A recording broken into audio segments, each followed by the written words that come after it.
तुर्की के सूबा इज़मीर में लगने वाली 9 मई से 6 जंगलाती आग पर काबू पा लिया गया है। अब तक 2 अफराद जाँ बहक और हजारों अफराद को अपने घरों से बेघर हो गए हैं। हुकाम के मुताबिक तेज हवाएं और बिजली की खराब तारें आग भड़कने की बड़ी वजूहात बनी है। तुर्की के वज़ीर जंगलात की तरफ से आग पर काबू पाने के लिए जमीनी और फ़ज़ाई कोशिशें जारी हैं।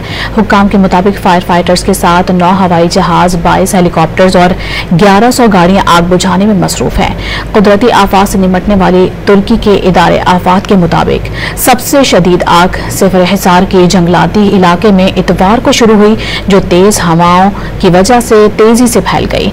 माहिरीन ने खबरदार किया है कि माहौलियाती तब्दीली और इंसानी अवामिल की वजह से ऐसे वाकयात में इजाफा हो रहा है, जिस पर तुर्की को संजीदा इकदाम करने की जरूरत है। तुर्की के सूबा इज़मीर में लगने वाली 9 मई से 6 जंगलाती आग पर काबू पा लिया गया है। अब तक 2 अफराद जाँ बहक और हजारों अफराद को अपने घरों से बेघर हो गए हैं। हुकाम के मुताबिक तेज हवाएं और बिजली की खराब तारें आग भड़कने की बड़ी वजूहात बनी है। तुर्की के वज़ीर जंगलात की तरफ से आग पर काबू पाने के लिए जमीनी और फ़ज़ाई कोशिशें जारी हैं। हुकाम के मुताबिक फायर फाइटर्स के साथ 9 हवाई जहाज, 22 हेलीकॉप्टर्स और 1100 गाड़ियां आग बुझाने में मसरूफ हैं।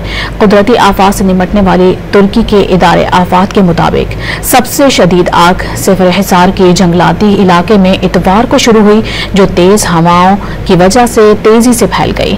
माहिरीन ने खबरदार किया है कि माहौलियाती तब्दीली और इंसानी अवामिल की वजह से ऐसे वाकयात में इजाफा हो रहा है, जिस पर तुर्की को संजीदा इकदाम करने की जरूरत है।